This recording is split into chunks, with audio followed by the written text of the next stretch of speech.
Père et du Fils et du Saint-Esprit. Amen.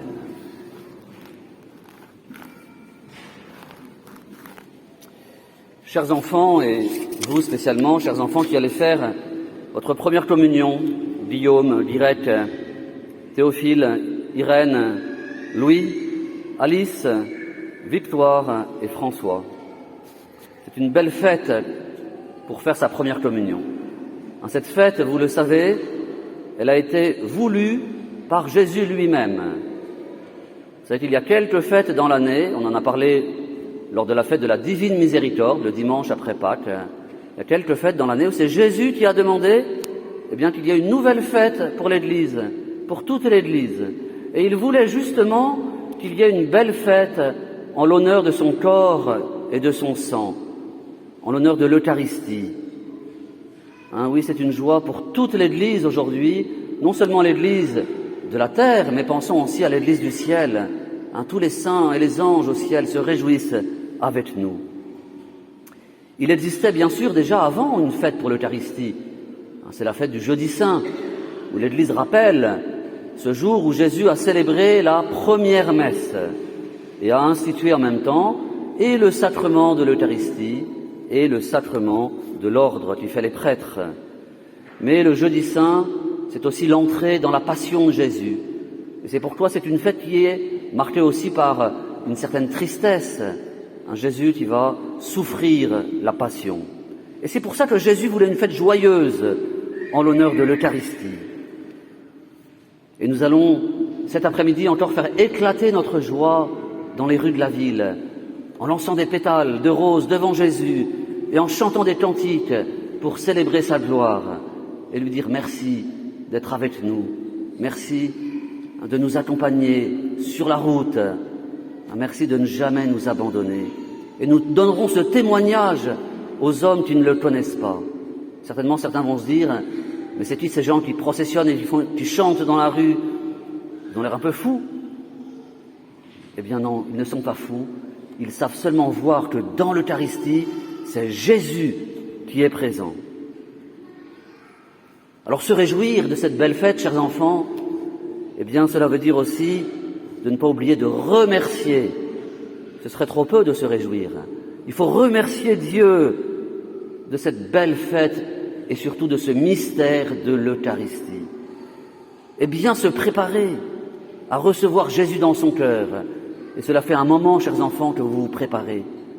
D'autres l'ont fait déjà un peu avant vous, d'autres la feront un peu après. Mais on se prépare toujours bien à recevoir Jésus. Bien sûr, c'est pas seulement se préparer pour recevoir la première communion. Il faut aussi se préparer pour recevoir Jésus à chaque fois que l'on va communier. Si Jésus a institué le sacrement de l'Eucharistie, vous l'avez appris au catéchisme, c'est d'abord pour continuer à offrir son sacrifice sur l'autel, le sacrifice de la croix qui est rendu présent, le sacrifice où Jésus nous sauve, il offre sa vie, il donne sa vie pour nous, il prend notre place pour demander pardon pour nos péchés à Dieu le Père et nous conduire au ciel avec lui.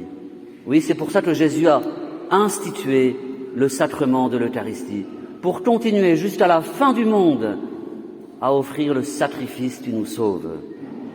Mais c'est aussi pour demeurer parmi nous, car vous savez qu'après la messe, quand il reste des hosties, le prêtre va les mettre au tabernacle. Et la petite lumière rouge et le canopé, ce voile qui cache la porte du tabernacle, est là pour nous dire « Jésus est là ». Si vous entrez dans une église, mes chers enfants, et qu'il n'y a pas la lumière rouge, ça veut dire que le tabernacle est vide. Mais s'il y a la petite lumière rouge, c'est que Jésus est présent. Oui, il veut demeurer parmi nous, tout près de nous, que nous puissions lui rendre visite, le prier, l'adorer, le remercier. Mais si Jésus a institué le sacrement de l'Eucharistie, ce n'est pas seulement pour offrir son sacrifice à son Père, pour demeurer près de nous dans le tabernacle, mais c'est aussi et surtout pour se faire notre nourriture. Et c'est l'évangile que vous avez entendu tout à l'heure qui nous le rappelle. Jésus l'a annoncé aux foules après la multiplication des pains, pour leur faire comprendre qu'il n'est pas venu donner du pain comme le pain de la table, de nos repas, le pain de la boulangerie, non. Il est venu nous donner une autre nourriture. Et cette nourriture qu'il est venu nous donner, c'est lui-même, c'est son corps et son sang que nous recevons réellement dans la Sainte Eucharistie. C'est mystérieux. C'est le mystère eucharistique, c'est le miracle de l'Eucharistie, où par les paroles du prêtre, le Christ agit à travers le prêtre dans les sacrements. Eh bien, Jésus vient transformer le pain et le vin dans son corps, son sang, son âme et sa divinité. Quel mystère! Ce mystère vous dépasse, chers enfants, mais rassurez-vous, ce mystère nous dépasse, nous tous, les adultes, et tout prêtre, tout évêque, tout pape, devant le mystère de l'Eucharistie, il est dépassé. Oui, quel mystère et quel amour Dieu nous témoigne en se faisant notre nourriture. Chers enfants, comme nous devrions brûler d'amour pour Jésus présent dans l'Eucharistie. Donc les hommes ont une grande passion dans leur vie. Des fois, ça peut être le sport, la musique, la chasse, peut-être ici, d'autres choses, leur métier. Quelquefois, les hommes disent « ma vie, c'est la musique, ma vie, c'est le sport, ma vie, c'est ceci, ma vie, c'est cela. » Eh bien, saint Paul, lui, dit « ma vie, c'est le Christ. » Tout chrétien devrait dire « ma vie, c'est le Christ. » Un chrétien ne devrait pas dire « ma vie, c'est le sport ou la musique. » Un chrétien devrait dire « ma vie, c'est le Christ. » Oui, que Jésus, chers enfants, soit le centre de notre vie, le but de notre vie, l'essentiel de notre vie. Dieu premier servi, comme disait Sainte Jeanne d'Arc, et nous allons le montrer cet après-midi en allant processionner. Oui, Dieu premier servi. Jésus désire venir en nous et son cœur à lui est tout brûlant quand nous le recevons avec amour. Oui, le cœur de Jésus est tout brûlant, même si le nôtre paraît un peu froid quelquefois, un peu tiède. Mais le cœur de Jésus est tout brûlant parce qu'il veut descendre dans notre cœur. La communion est la nourriture de l'âme pour nous aider à devenir des saints, chers enfants, c'est-à-dire des amis de Dieu.